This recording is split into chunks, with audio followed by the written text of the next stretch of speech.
Fala pessoal, Prof. Renan aqui trazendo mais uma aula de resolução de questões para certificações financeiras. E apenas lembrando, tá? O curso completo vocês encontram no primeiro link na descrição ou então nos comentários fixados. No mais, peço aí para vocês deixarem o like, né? Se inscreverem no canal e vamos lá então para as questões de hoje. São atividades dos bancos comerciais, né? Acabou saindo duas vezes aqui. Dos bancos comerciais. São atividades, então, desses bancos. Concessão de empréstimos, sim, né? É uma atividade dele. A operação ativa. Desconto de títulos, também, né? A pessoa chega lá com um título, né? Com uma nota promissória, uma empresa pode chegar lá com uma duplicata, e esse título ele vai ser descontado, né? Sem que ela tenha que esperar o prazo total desse título. É um exemplo de uma operação ativa também. Bancos comerciais vão fazer administração de recursos terceiros? Não, né? Isso quem vai fazer é um banco de investimentos. Operar em bolsa de valores? Não, tá? Isso não vai ser um banco comercial, isso vai ser uma corretora, uma distribuidora quem vai fazer. Então, com isso, resposta aqui na letra A, né? Apenas 1 e 2 estão corretas. Para definir a situação financeira do investidor, como parte do processo de verificar o perfil do investidor, a instituição deverá obter informações do cliente sobre.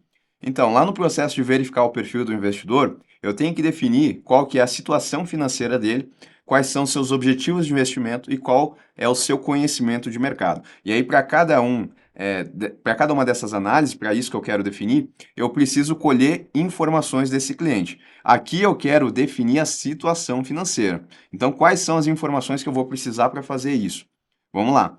Os tipos de produtos, serviços e operações com os quais o investidor tem familiaridade. Aqui é mais voltado para eu descobrir qual que é o conhecimento dele de mercado e não a situação financeira. O valor e os ativos que compõem o seu patrimônio. Sim, tá? Isso vai me ajudar a definir qual que é a situação financeira dele.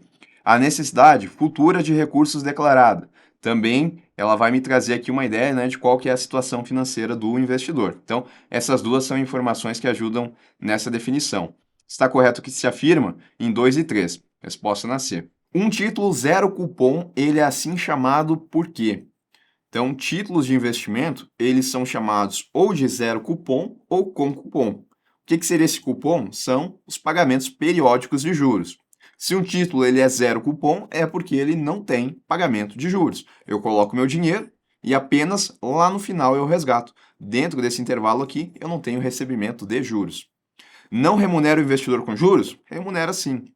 Não há pagamento de juros periodicamente. Perfeito. Aqui eu não tenho juros. A taxa de juros do investimento ela é nula? Não, né? Eu vou ter aqui uma taxa de juros. O valor presente do investimento é zero? Também não, né? O valor presente depois eu vou poder calcular. Então, resposta na letra B. A cédula do produtor rural, a CPR, ela pode ser emitida por quem? Instituições financeiras? Não, né? Não são as instituições que vão fazer a emissão. Quem pode fazer são principalmente as cooperativas rurais. Companhia securitizadora? Não, tá? Ela pode emitir títulos aqui do agronegócio, do setor ali, mas eles vão ser CRAs, que são certificados de recebíveis, porque ela trabalha com o processo de securitização.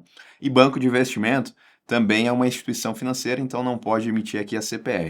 Sobre os fundos de investimento em direitos creditórios, os FDIC, podem ser constituídos como fundo aberto? Podem, né? Fundo aberto ou fundo fechado, não tem problema.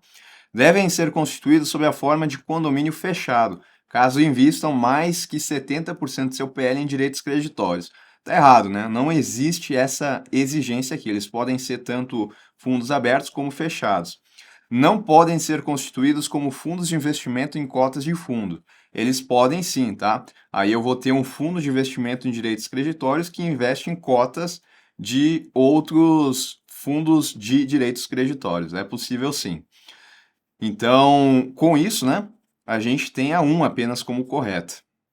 Um investidor quer avaliar a rentabilidade de dois planos de previdência complementar do tipo PGBL que possuem mesma composição de carteira.